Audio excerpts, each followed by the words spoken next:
Welcome to my garage. My name is Nick Rudder, and on today's episode, I'm going to show you various aspects of car care and detailing, including interior and exterior glass cleaning, plastic trim restoration for the inside, and convertible top care. Stay tuned, I have a lot of great stuff coming.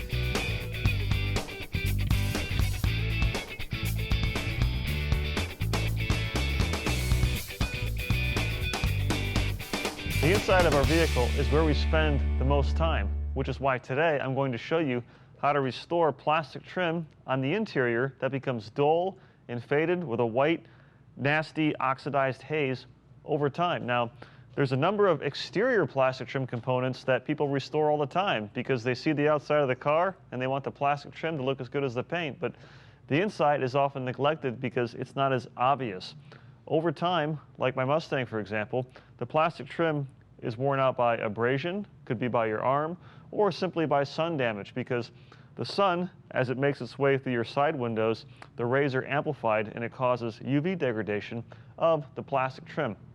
I'm going to show you a simple process to make your dull, faded dashboard or your door panels look brand new. Now, the first part of this process is to thoroughly clean the interior trim. Now, there's a lot of different cleaners in the market, and truth be told, if they're labeled automotive interior cleaner, chances are they work pretty well. However, like anything else, some work better than others. I always like to choose an interior cleaner like this one that's top shelf. It's safe on all interior surfaces, so I don't have to think.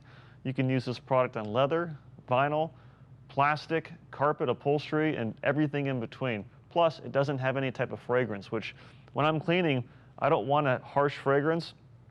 And here's something to keep in mind. If your interior cleaner smells really strong, chances are it utilizes cheap, inexpensive, high-octane cleaners, which are not good for you or the interior. Anyway, take your cleaner, and you can spray it directly onto the material or directly onto a towel. And you can simply wipe it away with a microfiber towel. Or another way, which I prefer to do, is I like to use a natural horsehair brush. And the reason why is if you look at this plastic door panel, this is a hard material and it's textured, it's not smooth. So what happens is in all these ridges and grooves and valleys in this door panel, you actually have dirt that accumulates. And a towel going over top of the surface doesn't get in all the nooks and crannies. So a horsehair brush, while very soft bristles, there's thousands of these bristles that are tightly packed together, which makes it an effective scrubbing tool to remove dirt and grime from the pores. Take your cleaner, and I like to spray it directly into the brush. And this brush is safe for leather, vinyl, plastic, and pretty much anything. And then take it and simply agitate. And this allows a lot more control than using a towel as well. It's a much more effective tool for cleaning. And then you wipe off the excess. And what I like about using the high quality interior cleaners is that they work a lot faster too. And you'll notice I'm not coughing or hacking because there's no fragrance from this product. There's no harsh smell. And then for the tight spots, like around my door lock here, take the cleaner and you can spray it directly into the brush. Little detail brush here, these are great. Have one for the outside and one for the inside. And then use that guy to clean that area. And then you can take a towel and you can wipe off the excess cleaner. If you have compressed air, it's always a nice tool to have for detailing the inside of the car because you can blast out excess cleaner or dirt and debris and dust from the cracks and crevices. Now, once you have the surface clean, the next step is to apply a protectant. Now, there's a lot of protectants, and some are water-based, like this one. Others are oil or petroleum-based. Stay away from the latter because they actually cause more damage than good. So they perform more harm than good, and over time they actually further amplify the sun's rays, and they cause premature cracking and fading and discoloration of your interior components. And that's a big deal because these door panels on my Mustang, they're not cheap. And finding a new set with this car being 8 years old, it's not exactly easy. So then you have to resort to going on an auction website and finding a used set, and then you have to restore those. So use high quality products to begin with. This particular product is safe for leather, vinyl, and plastic. It's really effective, really safe, and it smells really good.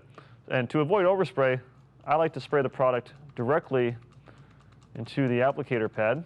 And this is a thick, viscous liquid. And the reason why is because it's packed full of conditioners.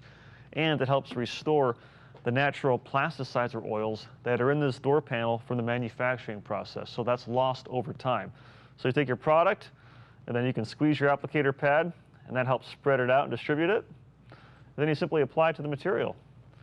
And this smells great, and it'll leave the door panel with a rich, dark appearance, and it'll give it a nice feel too, along with UV protection to help prevent further degradation from the sun. And best of all, it dries to the touch.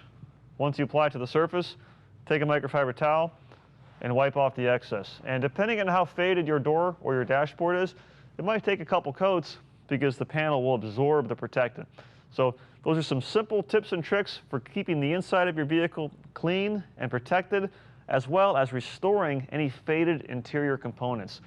Now that the door panel's fixed, I'm going to move on to the glass and then the convertible top.